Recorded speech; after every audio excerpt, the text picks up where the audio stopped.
دوستوں، کیا آپ جانتے ہیں کہ دنیا کے بڑے بڑے فیصلے اکثر وہ لوگ کرتے ہیں جنہیں عوام نے کبھی منتخب نہیں کیا ہوتا؟ ایسی ہی ایک خفیہ و پراسرار تنظیم ہے جسے ٹرائلیٹرل کمیشن کہا جاتا ہے۔ کچھ لوگ اسے دنیا کی طاقتور ترین ایلیٹ کا مرکز سمجھتے ہیں اور کچھ کے نزدیک یہ ایک نیو ورلڈ آرڈر کا حصہ ہے۔ آج ہم اس کمیشن کی پوری حقیقت، اس کی تاریخ، مقاصد اور سازشی نظریات کو کھولیں گے، تو آخر تک ہمارے ساتھ رہیے گا۔ 1970 کی دہائی میں دنیا بڑی تبدیلیوں سے گزر رہی تھی۔ سر جنگ جاری تھی۔ امریکہ اور سوویت یونین ایک دوسرے کو نیچا دکھانے میں لگے ہوئے تھے۔ ادھر یورپ اپنی معیشت کو دوبارہ کھڑا کر رہا تھا اور جاپان تیزی سے ایک معاشی طاقت بن رہا تھا۔ ایسے میں امریکی بینکر اور ارب پتی ڈیوڈ راکفیلر نے فیصلہ کیا کہ ایک ایسا پلیٹ فارم بنایا جائے جہاں امریکہ، یورپ اور جاپان مل کر دنیا کی معیشت اور سیاست پر بات کر سکیں۔ یوں 1973 میں ٹرائلیٹرل کمیشن کی بنیاد رکھی گئی۔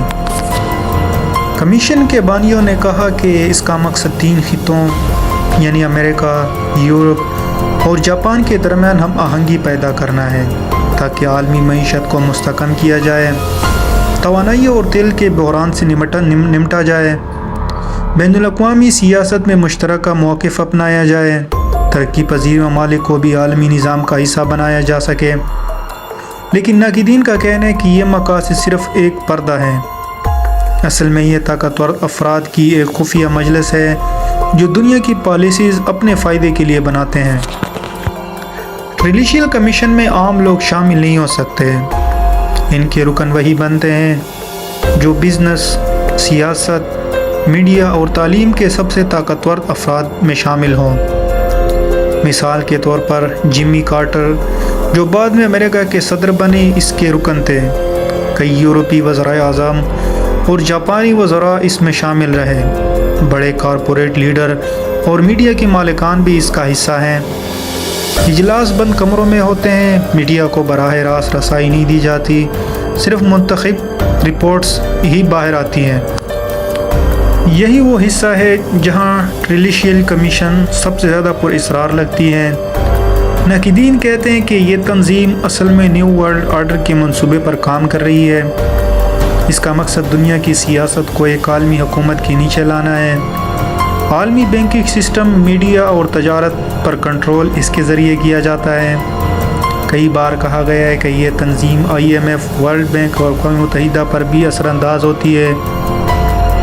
مزید یہ کہا جاتا ہے کہ امریکی کے کئی بڑے صدور اور وزراء اسی کمیشن کے ہاتھوں میں کٹھ پتلی بنے ہوئے ہیں۔ کمیشن کے حامی کہتے ہیں یہ محض ایک فورم ہے جہاں دنیا کے بڑے مسائل پر بحث کی جاتی ہے۔ یہ کوئی خفیہ سازش نہیں بلکہ تعاون کی کوشش ہے۔ لیکن مخالفین کا کہنا ہے کہ اگر یہ صرف بحث ہے تو پھر اجلاس خفیہ کیوں ہوتے ہیں؟ عام عوام کو کیوں نہیں بتایا جاتا کہ اندر کیا باتیں ہو رہی ہے؟ یہی تضاد ٹرائلیٹرل کمیشن کو آج تک ایک پراسرار تنظیم بنائے ہوئے ہیں۔ آج یہ تنظیم صرف امریکہ، یورپ اور جاپان تک محدود نہیں رہی۔ ایشیائی ممالک مثلاً بھارت، چین اور دیگر خطوں سے بھی نمائندے شامل کیے گئے ہیں۔ کمیشن اب بھی ہر سال اجلاس کرتا ہے، لیکن اس کی کارروائیاں زیادہ تر راز ہی رہتی ہے۔ تو دوستو، یہ تھی ٹرائلیٹرل کمیشن کی پوری کہانی۔